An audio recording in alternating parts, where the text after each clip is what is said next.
تسلیت و تعزیت لے کر حاضر خدمت ہیں۔ موضوع گفتگو ما رأیت الا جمیلا، جناب ثانی زہرا کا وہ تاریخی اور خوبصورت اور جمیل اور زیبا جملہ کہ جس میں آپ نے طاغوت کے منہ پر ایک تماچا مارا، اپنے گمان باطل میں جب یہ سمجھ رہا تھا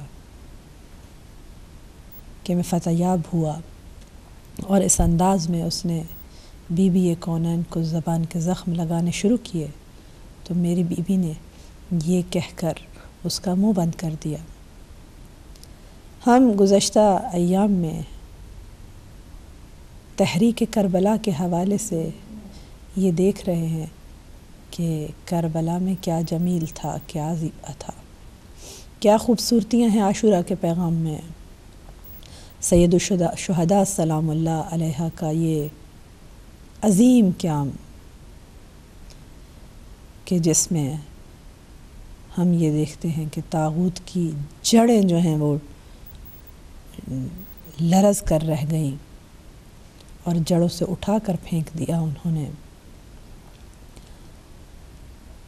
گزشتہ 2 روز سے جس موضوع پر گفتگو ہو رہی ہے وہ عزت نفس اور کرامت انسانی کا عاشورہ میں جلوہ ہم دیکھ رہے ہیں، اور آج کربلا میں موجود خواتین کو سلام پیش کرنا چاہوں گی۔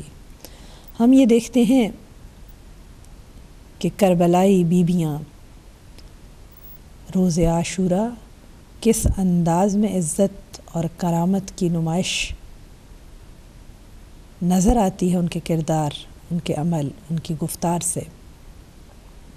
پہلے میں ایک نظر دوڑانا چاہتی ہوں کہ یقیناً زندگی کے ہر پہلو کو اگر ہم دیکھیں تو ہمارا یہ معاشرہ عورت اور مرد دونوں سے مل کر تشکیل پاتا ہے، اور اس کے تحفظ و ترقی کی ذمہ داری بھی دونوں کے عہدے پر ہے۔ خواتین اور مرد کے انداز مختلف ہیں، ذمہ داریاں مختلف ہیں، لیکن دونوں ذمہ دار ہیں۔ عموماً عورتیں 2 طرح سے معاشرے میں کردار ادا کرتے ہوئے دکھائی دیتی ہیں، یا تو گھر کے اندر گھریلو امور، خانہ داری ہے، بچے داری، شوہر کا خیال رکھنا، گھر میں مدد کرنا، گھر کے امور کو انجام دینا، معذرت چاہوں گی، اور یا پھر گھر کے باہر کے امور کو، یعنی سیاسی، معاشرتی اور اجتماعی ذمہ داریوں کو ادا کرتی ہوئی دکھائی دیتی ہے۔ اور یقیناً بعض اوقات ہم دیکھتے ہیں کہ دونوں جہادوں پر، بلکہ اکثر اگر مردوں سے بڑھ کر نہیں تو کمتر ہرگز نہیں ہے عورت کا کردار۔ اور وہ عظیم شخصیات جن کا بڑا نام ہے، جنہوں نے دنیا میں ہلچل مچا دی، انقلاب برپا کرنے میں کردار ادا کیا، اور حتیٰ ہم دیکھتے ہیں کہ اعلیٰ ترین علمی مدارج کو طے کیا۔ اگر ان کی سوانح حیات کا مطالعہ کریں تو وہ کردار ظاہری طور پر اگرچہ مرد ہیں، اگر ہم ان کے پیچھے دیکھیں تو پھر پتہ چلتا ہے کہ ان کی زندگی کو کامیاب بنانے کے پیچھے 2 شخصیات کا ہاتھ ضرور دکھائی دیتا ہے، کہیں مومن اور فداکار ماں، اور کہیں باوفا اور جانثار بیوی کہ جس کی مدد ہمکاری کے بغیر مرد کامیابی کے اعلیٰ درجے حاصل نہیں کر سکتا۔ عام طور پر اگر ماں کی تربیت درست ہو، اولاد آسانی سے کامیابیوں کا سفر طے کرتی ہے، ان اعلیٰ مدارج حاصل کرنے میں اس کو آسانی نظر آتی ہے۔ حضرت امام خمینی رحمۃ اللہ علیہ فرماتے ہیں کہ مرد ماں کی گود سے، انسان ماں کی گود سے معراج تک پہنچتا ہے۔ علمی دنیا کے درخشندہ ستارے سید رضی رحمۃ اللہ علیہ اور سید مرتضیٰ علم الہدیٰ جب درجہ اجتہاد پر فائز ہوئے اور لوگ آ کر ان کی والدہ کو مبارکباد پیش کرتے ہیں، تو عجیب جملہ کہا ان کی ماں نے، اور کہا کہ مجھے تو کوئی تعجب نہیں، اس لیے کہ میں نے ان کی پرورش کی تھی جس طرح سے، اس سے بھی بلند مقام کے یہ حقدار تھے کہ اس سے بھی بلند مقام یہ حاصل کرتے۔ علامہ طباطبائی صاحب تفسیر المیزان کہتے ہیں کہ ہر مرحلے پر تمجید کی اپنی بیوی کی، کہ جتنے بھی اعلیٰ مدارج حاصل کیے، جتنے بھی علمی امور انجام دیے، اگر بیوی کی سپورٹ اس طرح سے جس طرح سے انہوں نے ادا کی حاصل نہ ہوتی تو شاید یہ کام ممکن نہ ہوتے۔ اور ہم تاریخ کے ورق جب پلٹ کر دیکھتے ہیں تو علامہ طباطبائی جیسا عظیم شخص کہ جنہوں نے ساری زندگی اپنے کام میں چھٹی نہیں کی، تعطیل دکھائی نہیں دیتی ہے مگر روز عاشوراء،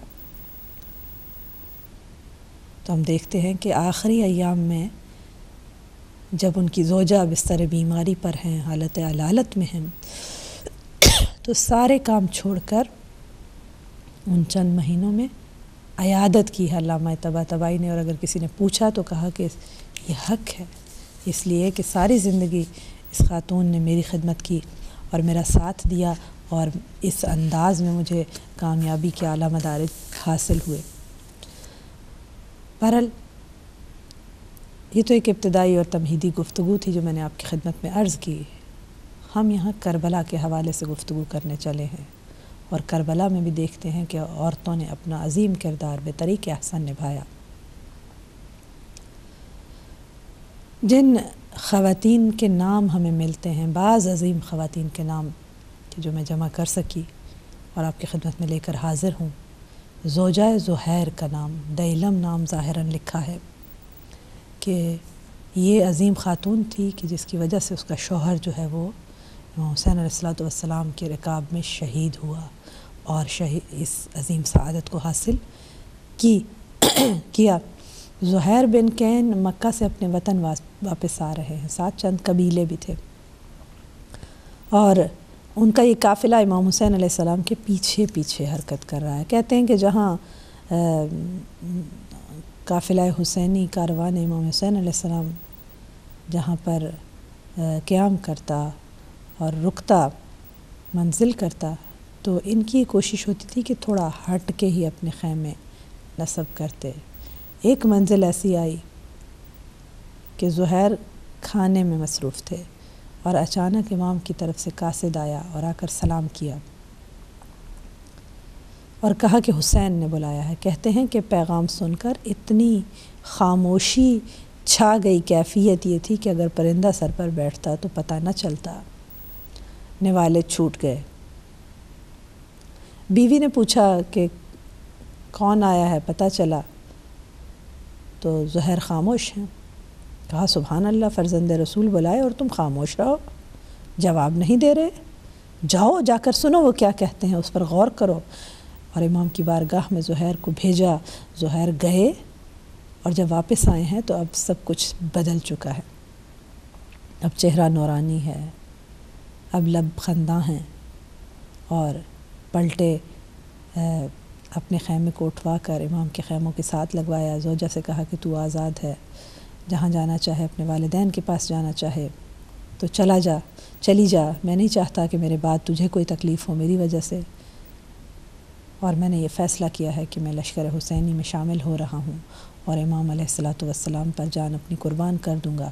جو مال و دولت تھا وہ بیوی کو دے دیا اور کہا یہ مال و دولت تیرا ہوا، تو یہ لے کر جا۔ تو وہ مومنہ جو ہے وہ اٹھتی ہے، شوہر کو روتے ہوئے الوداع کی اور دعا دی اور پھر ایک خواہش کی۔ اندازہ لگائیے کہ ایسی عورتیں ہیں جنہوں نے تحریک کربلا کو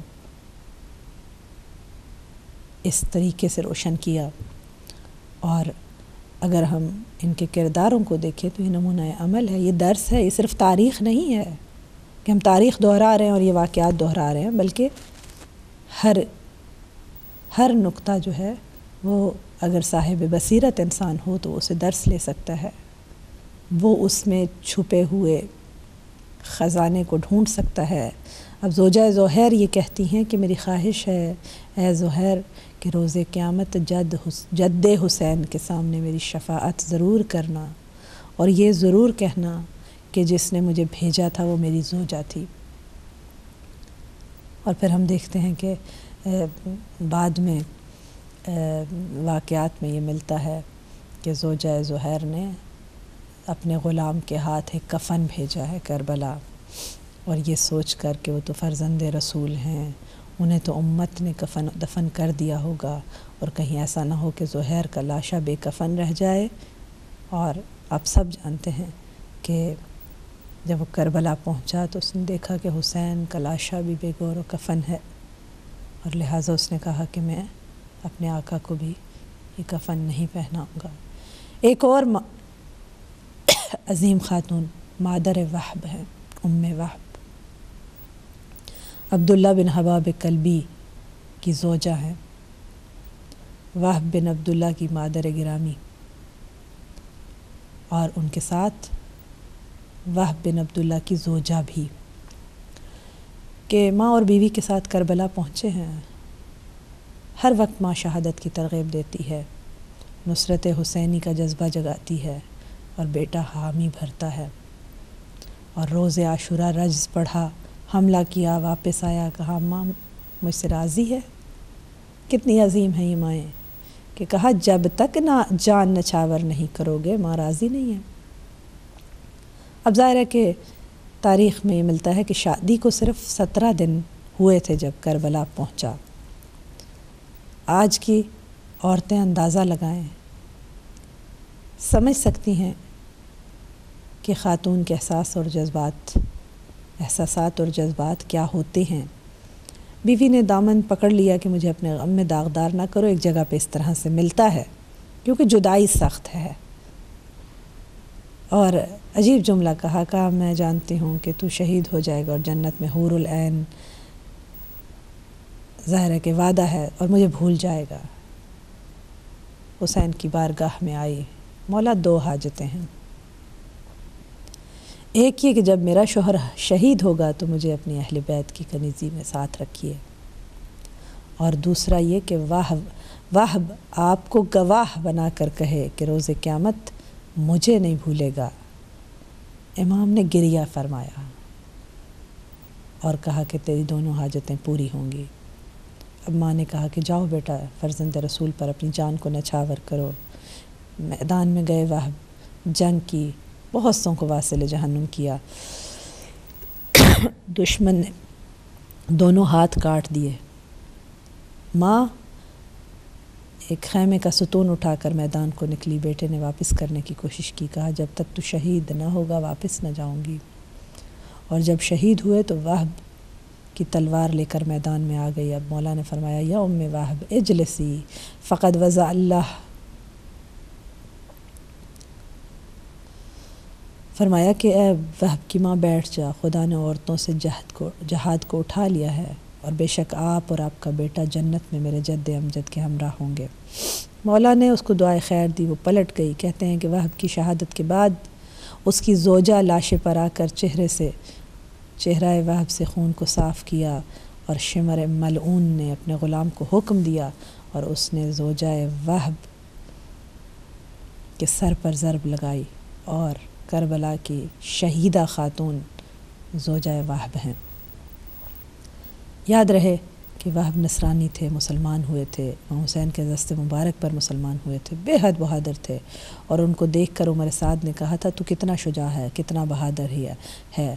اب عجیب کام کیا ہے اس لشکر نے، اور عظمت دیکھیے ماں کی، کیا کیا کہ وہب کا سر کاٹ کر تن سے جدا کر کر لشکر حسینی کی طرف پھینک دیا، اور میرا سلام ہو وہب کی ماں پر کہ وہ سر اٹھا کر دوبارہ عمر سعد کے لشکر میں واپس پھینک دیا، گویا پیغام دے رہی ہے، گویا یہ اعلان کر رہی ہے کہ جو چیز ہم راہ خدا میں دے دیں واپس نہیں لیا کرتے۔ اور یہاں یہ بھی لکھا ہے کہ اس سر کے لگنے سے ایک اور دشمن خدا جو ہے وہ واصل جہنم ہوا۔ کربلا میں موجود ایک اور خاتون زوجہ مسلم بن اوسجہ ہے، جو ام خلف ہیں۔ نصرت سید الشہداء میں جان نچھاور کر دی جناب مسلم بن اوسجہ نے، تو ان کی زوجہ نے اپنے بچے سے کہا جاؤ تم بھی حسین پر اپنی جان نچھاور کرو۔ میدان میں جاؤ۔ امام نے فرمایا کہ ظاہر ہے کہ آپ ایک داغ سہ چکی ہیں اپنے دل پر، بیٹے کو اپنے لیے رکھو۔ اسے کہتے ہیں کرامت نفس، عزت نفس، اس کو کہتے ہیں حسن کربلا۔ کہتی ہے یہ نہیں ہو سکتا۔ مولا نے بیٹے سے کہا جا واپس چلا جا۔ کہتا ہے کہ میری ماں نے لباس رزم پہنا کر کہا ہے تیرا بابا شہید ہو گیا، لیکن تجھے چاہیے کہ تو مولا حسین کو تنہا نہ چھوڑے۔ سوچنے کی بات ہے، یہ عظیم عورتیں اور آج کی عورتیں تقابل کریں تو سمجھ میں نہیں آتا۔ البتہ یہاں بھی ملتا ہے کہ دشمن نے سر پھینکا، اٹھایا، پیار کیا، گریہ کیا، جان سوز گریہ کیا۔ ظاہری کامیابی دشمن کے لیے تلخ ہو گئی۔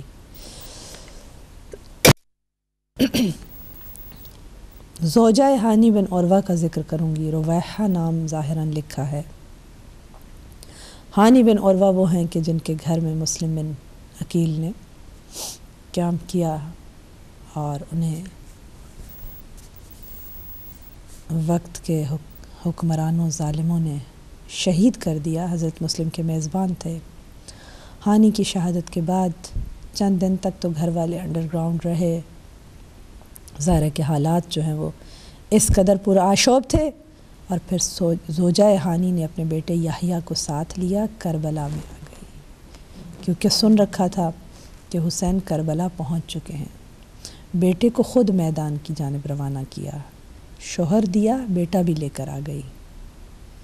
یہ صرف تاریخ نہیں بلکہ یہ تربیت کرنے والی تاریخ ہے۔ اسی لیے تو سچے عاشق یہ شعار دیتے ہوئے نظر آتے ہیں کہ ہے ہماری درس گاہ کربلا کربلا، سمجھنے والا دل، صاحب بصیرت آنکھیں ہوں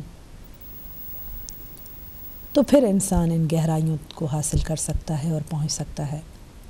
عمر جنادہ، زوجہ جنادہ بن کعب انصاری کا ذکر کرنا چاہوں گی کہ ان خاتون کے بارے میں ملتا ہے کہ ادھیڑ عمر خاتون تھیں، شوہر شہید ہو گیا، سب کچھ دیکھتی رہیں۔ ایک بچہ ہے 9 یا 11 سال کا، اسے بھی بھیجا، وہ بھی شہید ہو گیا، حالانکہ امام نے ادھر بھی منع کیا کہ ایک ہی داغ کافی ہے۔ کہتی ہے کیسے ممکن ہے کہ میں بیٹے کے پاس بیٹھی رہوں اور آپ کا کوئی یاور و ناصر نہ ہو؟ بے شک یہ 11 سال کا ہے، لیکن مولا جتنی طاقت رکھتا ہے یہ آپ کا دفاع کرے گا۔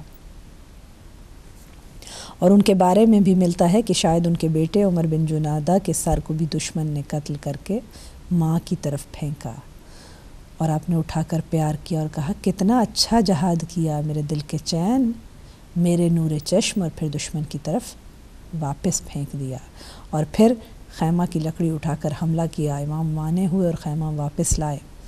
عمر بن جنادہ کا نام زیارت ناہیہ میں بھی ذکر ہوا ہے۔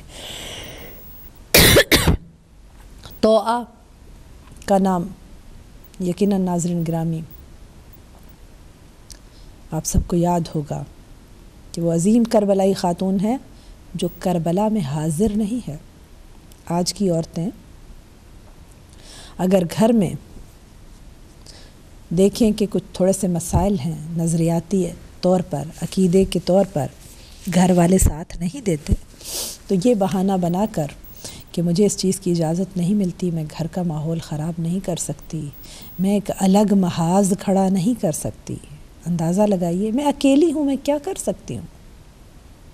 اس قسم کے پوچھ اور ہیچ قسم کے عجیب بہانے وہ لوگ کہ جن کا ایمان کمزور ہوتا ہے، جو یہ سمجھتے ہیں کہ جدھر کی ہوا چلے بس اس طرف چل پڑو، جس طرح کا ماحول ہو اس ماحول کو اپنا لو، اور پھر بہانے۔ جو سچا عاشق ہوتا ہے، جو حقیقی ایمان رکھتا ہے، تو پھر اس کا ایمان عاشقانہ ہوتا ہے، ایمان کامل کی ضرورت ہے۔ خالی یہ کہہ دینے سے کہ ہم صاحب ایمان ہیں ایسا نہیں ہے کہ چھٹی ہو جائے، بلکہ آزمائش کی بھٹی میں جو کامیاب ہوتے ہیں، جو امتحان کامیابی سے گزارتے ہیں، ان کے لیے مقام ہے۔ اب تاریخ اس نام کو تحریک کربلا میں حسینی مشن کی حامی و پاسدار کی حیثیت سے یاد کرتی ہے۔ اشعث بن قیس کی کنیز تھی، اس نے اس کو آزاد کر دیا تھا اور پھر اسید حضری کے ساتھ یا حضرمی کے ساتھ شادی ہوئی اور اس سے بیٹا بلال پیدا ہوا۔ جب سارے کوفی عبید اللہ بن زیاد کی دھمکیوں سے بدل گئے اور ان کے اصلی چہرے بے وفائی کی شکل میں مسلم کو یکا و تنہا کوفہ کی گلیوں میں چھوڑ گئے، تب اس کربلائی اور عاشورائی خاتون نے اپنا کردار ادا کیا ہے اپنے ایمان کے ساتھ۔ اس عشق کی دولت سے چونکہ سرشار تھی اور اس پرآشوب ماحول میں کہ جب 18,000 بیعت کرنے والے اپنے اپنے گھروں میں جا کر چھپ کے بیٹھ گئے تھے، بہت سے کے گھروں پر پہرا تھا، بہت سو کو گرفتار کر لیا گیا تھا، بہت سو کو دھمکیاں دے دی گئی تھیں، اور عجیب و غریب حالات میں اپنے گھر میں مہمان بنایا، حالانکہ جانتی تھی کہ نتائج بہت خطرناک ہو سکتے ہیں، جان بھی جا سکتی ہے، لیکن اسلام اور خدا کی خاطر جان و دل سے خطرات سے کھیلی ہے یہ عاشورائی خاتون اور مسلم کی میزبانی کی ہے۔ اور اس وقت میں جب کوفہ کے نامرد ساتھ چھوڑ چکے ہیں تو نے سفیر حسین کی پشت پناہی کی ہے۔ اب بلال آیا، اگرچہ ماں نے اسے قسم دی ہے کہ حکومت کو نہ بتائے، لیکن زر کی محبت نے اسے بکنے پر مجبور کر دیا۔ اگرچہ مسلم شہید ہو گئے، لیکن توآ کا نام آج بھی حامیان ولایت میں چمک رہا ہے۔ اور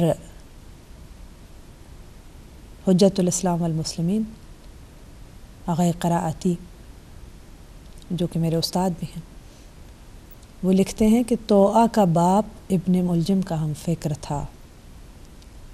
توآ کا باپ ابن ملجم کا ہم فکر تھا۔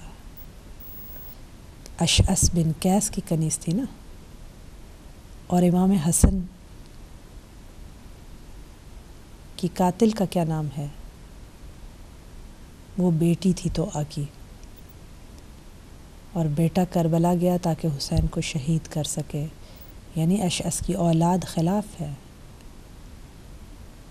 اور کیا تربیت ملتی ہے ہمارے مردوں کو، ہماری عورتوں کو اس ذکر سے۔ ہم یہاں تاریخ صرف بیان نہیں کرتے ہیں، ان مجالس میں، ان محافل میں، ان تذکروں میں ظاہری طور پر بھی درس موجود ہیں، اور ان کے حقائق، گہرائیاں کس قدر قیمتی ہیں اور بارزش ہیں۔ ہر صاحب فکر کے لیے یہ دعوت ہے کہ ممکن ہے ارد گرد سب بے دین ہوں، ممکن ہے جس گھر میں آپ رہتے ہوں سب بے دین ہوں، لیکن تمہیں ثابت قدم رہنا ہے۔ ہر چیز پر کمپرومائز نہیں ہو سکتا، ہر چیز پر ہم دوسروں کا ساتھ نہیں دے سکتے۔ ٹھیک ہے، گھر کے ماحول کو بچانے کے لیے کچھ چیزیں ان کو ہم نظر انداز کر سکتے ہیں، لیکن جہاں بات عقیدے کی ہو، جہاں بات اللہ کی اطاعت کی ہو، تو اگر آپ مخیر ہوں خدا کی اطاعت اور اس کی نافرمانی میں، اور اس کی نافرمانی کے بدلے میں شوہر کی اطاعت کی جائے، زوجہ کی اطاعت کی جائے، اولاد کے پیچھے چلا جائے، دین اس کی اجازت نہیں دیتا ہے۔ ایسا گھر نہیں ہو سکتا، مکان ہو سکتا ہے۔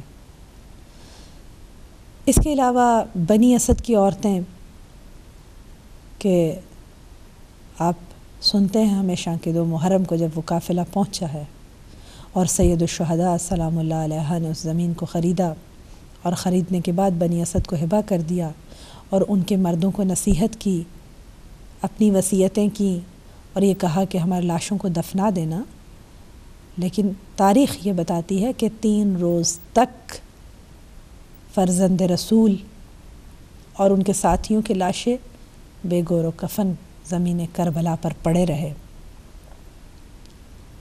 مرد ڈر گئے تھے حکومت کے خوف سے، اور یہ بنی اسد کی عورتیں ہی تھیں کہ جو نکلی ہیں کہ فرزند رسول مارے گئے، ہم جا کر جنازوں کو دفن کریں گی، تب ان کے مردوں کی غیرت جاگی اور وہ اس کام کے لیے نکلے۔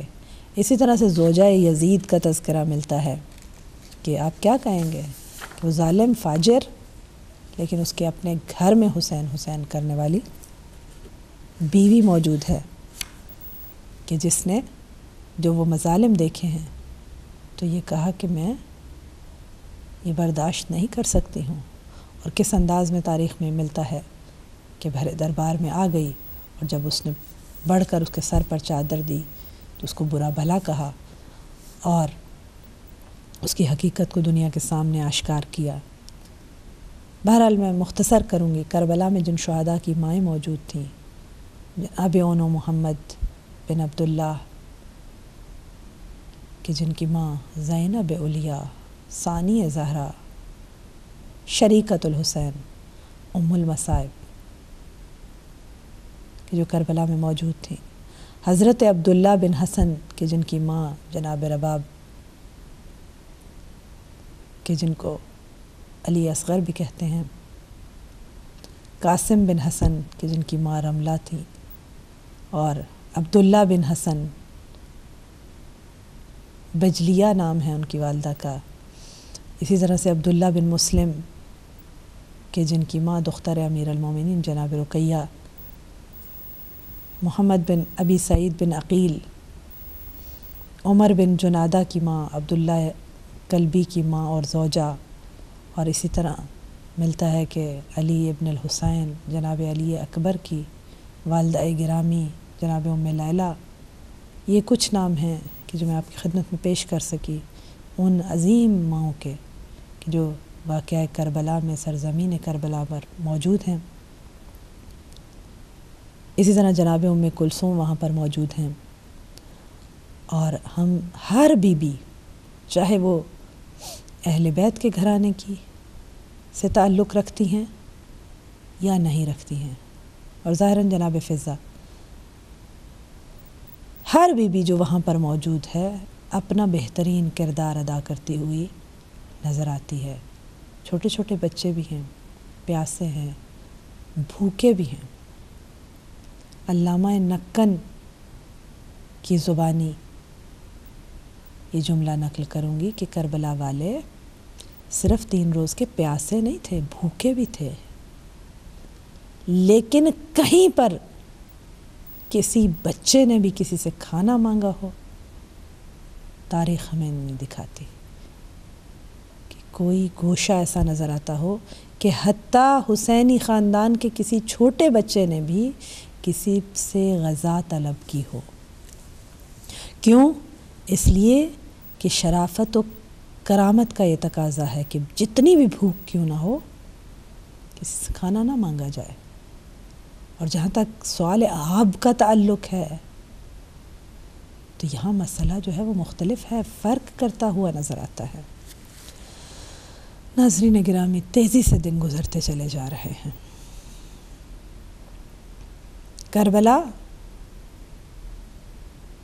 عزت والوں کا کردار دکھائی دیتا ہے اعلیٰ مدارج پر اپنے، اور اس کے بعد ہم اس تحریک میں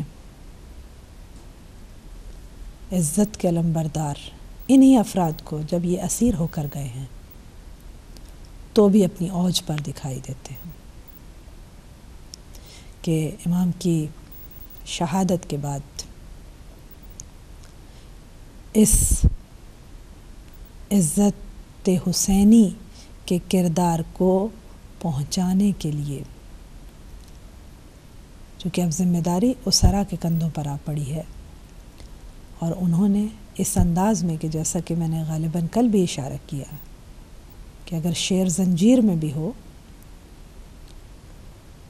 تو لوگ اس سے ڈرتے ہیں،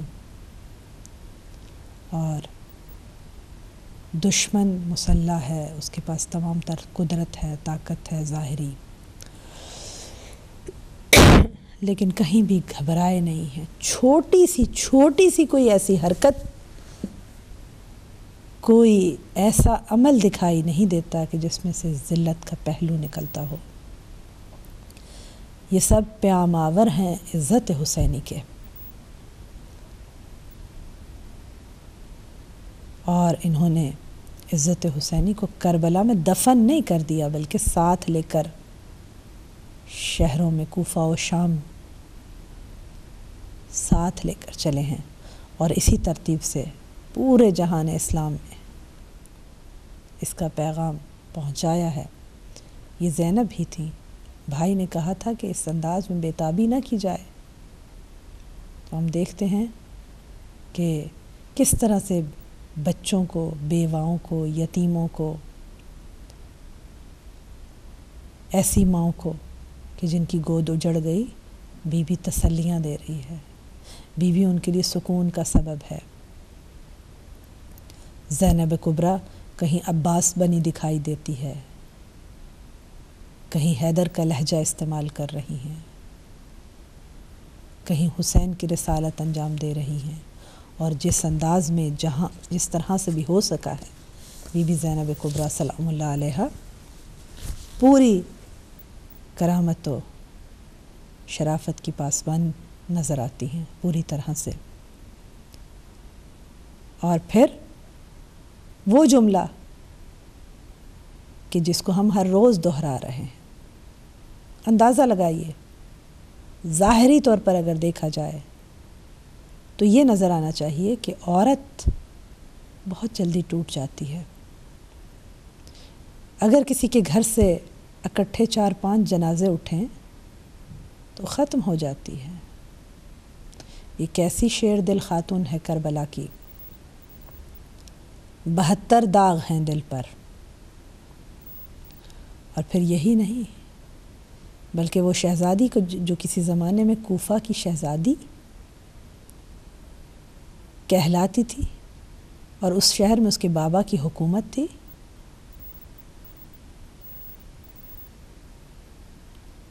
اور آج کس انداز میں وارد شہر کوفہ ہوتی ہیں، کوئی جان سکتا ہے اس بی بی کے دل کی حالت کیا ہوگی، اس دل پر کیا گزر رہا ہوگا جب اس راستے کے لوگ اس انداز میں جمع ہیں کہ ایسے لگتا ہے جیسے کوئی عید کا دن ہو، بازار سجائے گئے ہیں، دربار سجایا گیا ہے اور لوگ تماشا دیکھنے کے لیے جمع ہیں۔ اور بی بی ابن زیاد سے نہیں گھبرائی کہ جب اس نے اس طرح سے کہا تو بی بی نے منہ توڑ جواب دیا، کہا کہ فاسق رسوا ہوتا ہے اور بدکار جھوٹ بولتا ہے اور ہم وہ نہیں ہیں۔ اور پھر اس کے خشم کو اوج تک پہنچا دیا یہ جملہ کہہ کے کہ ما رأیت الا جمیلہ، سارا کربلا خدا کے لیے ہے، اس کی نظروں کے سامنے ہے، لہٰذا ان ہستیوں کے لیے سب کچھ خوبصورت ہے، سب کچھ جمیل ہے۔ سرائے کربلا نے کس طریقے سے، اور پھر ابن طلقاء کا لفظ دہرا کر کیا یادآوری کروا رہی ہیں، کیا یاد کروا رہی ہیں بی بی دنیا کو کہ ذلت تمہارے لیے ہے اور عزت اہل بیت علیہم السلام کے لیے ہے اور حسین ابن علی علیہ السلام کے لیے ہے۔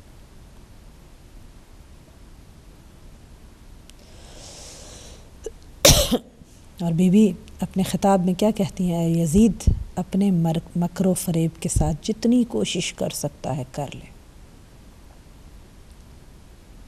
لیکن جان لے کہ تیری کوششیں رنگ نہیں لا سکتی، تیرے اندر یہ توان ہی نہیں کہ تو ہماری یادوں کو دلوں سے دور کر سکے، تو قدرت ہی نہیں رکھتا کہ ہماری وحی کو نابود کر لے، ہمارے ذکر کو خاموش تو نہیں کروا سکتا، اور تو ہماری فضیلتوں کے عمق تک پہنچ ہی نہیں سکتا، اور یہ جو کلنک کا ٹیکا تو نے اپنے ماتھے پر پیشانی پر لگایا ہے تو اس کو دھو نہیں سکتا،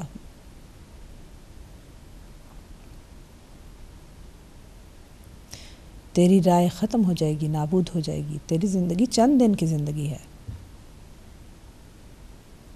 یہ جو تیرے ارد گرد جمع ہیں لوگ چند دنوں میں چھوڑ جائیں گے، تجھے متفرق ہو جائیں گے. اور پھر یاد کروایا وہ دن، کہا یاد کر اس دن کو کہ جب منادی ندا دے گا اور کہے گا کہ آگاہ رہو، خدا کی لعنت ہے ظالموں پر. اور اس کے بعد اللہ کی حمد و ثنا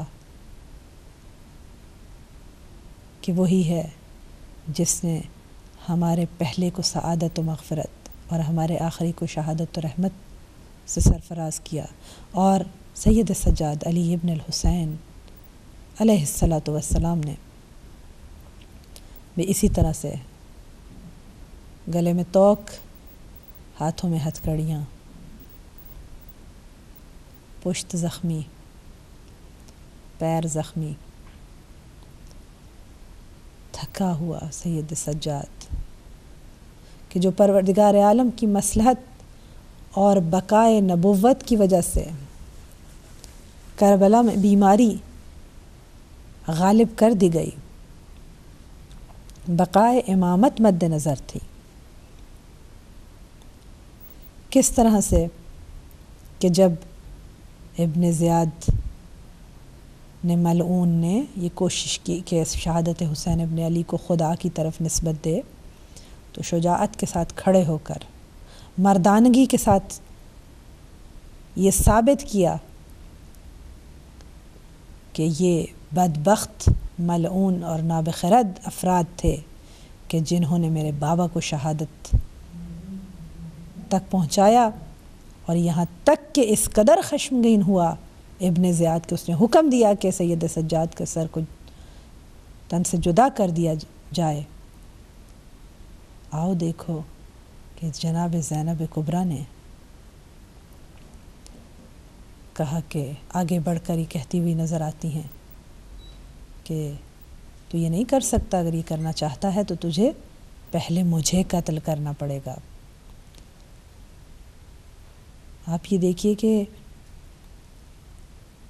کیا انداز ہے کہ دربار یزید میں، جبکہ شامی ذرہ برابر ان میں جرأت نہیں ہے کہ وہ کسی بھی یزید کی بات سے سر منہ انحراف کر سکیں، چھوٹی سی مخالفت کر سکیں. اور میرے مولا نے کس انداز میں یہ کہا کہ مجھے بھی ان لکڑیوں پر جانے دیا جائے، لکڑیوں پر جانے دیا جائے. ان کی ذلت کو دنیا کے سامنے ظاہر کیا کہ منبر رسول کی وراثت ہے، اور اگر حقیقی وارث نہ ہو تو یہ لکڑیاں ہیں، یہ منبر نہیں ہے. اور سب جانتے ہیں کہ کس طریقے سے وہ گھبرا گیا اور پہلے اجازت نہیں دی، اور پھر دوسروں کے کہنے پر اب میرے مولا جب تشریف لے گئے ہیں تو کیا ارشاد فرمایا. پورے شجاعت اور بہادری کے ساتھ، کہیں سے نظر نہیں آتا کہ یہ اسیر ہیں، سامنے دشمن ہے، طاقت اس کے پاس ہے، قدرت اس کے پاس ہے، حکومت اس کے پاس ہے، یہ قیدی ہیں. ان کا سارا گھرانہ کس طرح سے ان کی آنکھوں کے سامنے ذبح کر دیا گیا. میرے مولا تشریف لے گئے اور اپنے خاندان کی اور اپنی عزت کی گواہی کس انداز میں پیش کیا کہ یا ایھا الناس من عرفنی فقد عرفنی. جو مجھے جانتا ہے وہ جانتا ہے، اور جو نہیں جانتا وہ جان لے کہ میرا حسب نسب کیا ہے. اپنے حسب نسب کو بیان کیا، فرمایا ایھا الناس انا ابن مکہ و منی، میں مکہ و منی کا فرزند ہوں. انا ابن زمزم و صفا، میں زمزم و صفا کا فرزند ہوں. انا ابن خیر، شجاعانہ انداز میں یہ ارشاد فرمایا کہ میں اس بہترین شخص روئے زمین کا فرزند ہوں، اور اپنا سارا تعارف، اپنے خاندان کا تعارف میرے مولا نے فرمایا۔ کہتے ہیں لوگوں میں ہلچل مچ گئی، یزید ڈر گیا، اپنے خریدے ہوئے خطیب مؤذن کو حکم دیتا ہے کہ اذان دے، اور جب اس نے کہا اشہد ان لا الہ الا اللہ تو میرے مولا نے بلند آواز سے اس کی گواہی دی کہ میں گواہی دیتا ہوں کہ اللہ کے سوا کوئی معبود نہیں۔ اشہد ان لا الہ اللہ اکبر کہا تو گواہی دی، اشہد ان لا الہ الا اللہ کہا تو گواہی دی، اور جب مؤذن نے کہا ہے نا اشہد ان محمد رسول اللہ، تو اس وقت ایک مرتبہ پوری بہادری کے ساتھ اس کی زبان بند کروائی اور اس کو کہا کہ رک جا۔ اور یہ درس ہے کربلا کا کہ کبھی اگر تمہیں چیخ کر بھی کچھ بتانا پڑے حق کو ثابت کرنے کے لیے تو یہ قدم اٹھاؤ۔ اور پھر لوگوں کو اور یزید کو کس انداز میں مخاطب کیا کہ ذرا گواہی دو کہ محمد ھذا جدی ام جدک، اے یزید مجھے بتا یہ محمد صلی اللہ علیہ وآلہ وسلم تیرا جد ہے یا میرے جد ہے؟ اگر تو کہے کہ تیرے جد ہیں تو جھوٹ بولتا ہے، اور اگر میرے جد ہیں تو بتا تو نے ان کے خاندان کے ساتھ، ان کی آل و اولاد کے ساتھ ایسا کیوں کیا؟ تو نے فرزند رسول کا خون کیوں بہایا؟ اس خاندان کی عورتوں کو اس طرح اسیر کیوں کیا؟ اور اس انداز میں ہم دیکھتے ہیں کہ دنیا کو آگاہی دی۔ وقت تمام ہوا، گفتگو باقی ہے، زندگی رہی تو کچھ اور نکات لے کر کل آپ کی خدمت میں حاضر ہوں گے۔ بس ایک جملہ عرض کروں گی، اور وہ یہ کہ کربلا کے بچے بھی آسمان معرفت ہیں۔ امام حسن مجتبیٰ کے 2 بیٹے میدان کربلا میں موجود ہیں، ایک عبداللہ بن حسن اور ایک قاسم بن حسن۔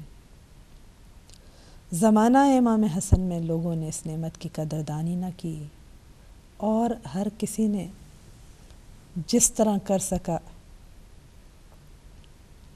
گستاخیاں کی، حتیٰ کئی اپنے بن کر یا مذل المومنین جیسے الفاظ استعمال کرتے ہوئے دکھائی دیتے ہیں، جو بظاہر اپنے تھے، اور پھر دشمن نے زہر دیا، جگر کے ٹکڑے ٹکڑے دیکھے، جنازے پر تیر چلائے گئے۔ کہتے ہیں کہ میرے مولا امام حسن مجتبیٰ کی 2 تحریریں مشہور ہیں، ایک صلح نامہ مولا، اور دوسری وہ تحریر کہ جو دم آخر قاسم کو دی اور کہا میرے بچے، میرے لال، جب مصیبت کا وقت آئے، جب کوئی مشکل وقت آئے تو اس تحریر کو کھولا جائے۔ عزاداران سید الشہداء، تحریک کربلا میں بچوں کا کردار کتنا بلند نظر آتا ہے۔ شب عاشور عجیب مناظر ہیں، لشکر حسینی میں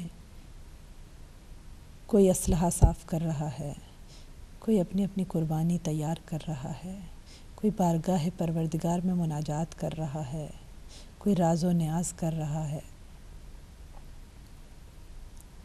میرے مولا امام حسین علیہ الصلوۃ والسلام نے اتمام حجت فرمائی، سب کو نوید شہادت دی، کونے میں بیٹھا ہوا ایک 13 سال کا بچہ نہ جانے کیا ذہن میں آیا اور آ کر پوچھتا ہے چچا جان کل کے شہداء میں میرا نام بھی ہے یا نہیں؟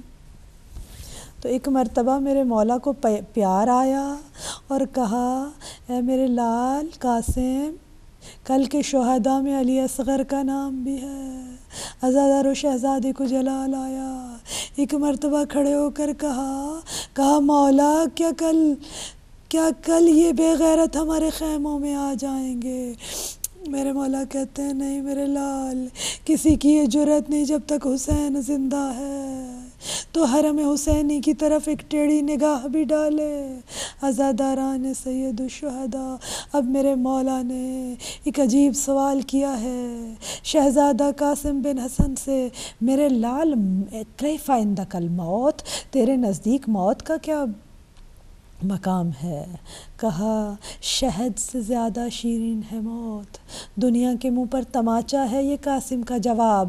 آج تک دنیا میں کوئی دانشور، کوئی ریسرچ اسکالر، کوئی عالم، کوئی شخص موت کا ذائقہ بیان نہیں کر سکا جو لشکر حسینی میں موجود ایک 13 سال کے بچے نے بیان کیا۔ اے دنیا والے سن لو، اے دنیا والو، کل کہیں یہ نہ کہہ دینا کہ حسین کے لشکر میں کچھ بچے تھے جن کو زبردستی میدان جنگ میں بھیجا گیا، جن کو معلوم ہی نہیں تھا کہ ہمارے ساتھ کیا ہونے والا ہے۔ عاشور کی شب ختم ہوئی، غمگین سورج نمودار ہوا، جنگ کا آغاز ہوا، لاشوں پہ لاشیں اٹھائے جا رہے ہیں، قاسم چچا کے آگے پیچھے پھر رہے ہیں، نہ جانے کیوں چچا اجازت نہیں دیتے۔ بس ایک مرتبہ بابا کی وصیت یاد آئی، اس تعویذ کو کھول کر مولا کی بارگاہ میں لے آئے، نہ جانے کیا کچھ حسین کی آنکھوں کے سامنے آ گیا ہوگا۔ بھائی کی تحریر کو لیا، آنکھوں سے لگایا، بوسے لیے۔ اب میرے تاریخ یہ لکھتی ہے، مقاتل یہ لکھتے ہیں کہ چچا بھتیجے نے ایک دوسرے کے گلے میں باہیں ڈالیں، گریہ کیا، بہت عزیز ہیں قاسم حسین کو، بھائی کی نشانی ہے اور بھائی کی تصویر ہیں قاسم۔ عزادارو، حسین ابن علی نے اپنے ہاتھوں سے قاسم کو تیار کیا، امامے کو دو ٹکڑے کر کے تحت الحنک بنائی، ارے جیسے دولہا پہنتے ہیں۔ عزاداران سید الشہداء، آنکھوں میں آنسو لیے ہوئے علی کے پوتے کو میدان کی طرف رخصت کیا۔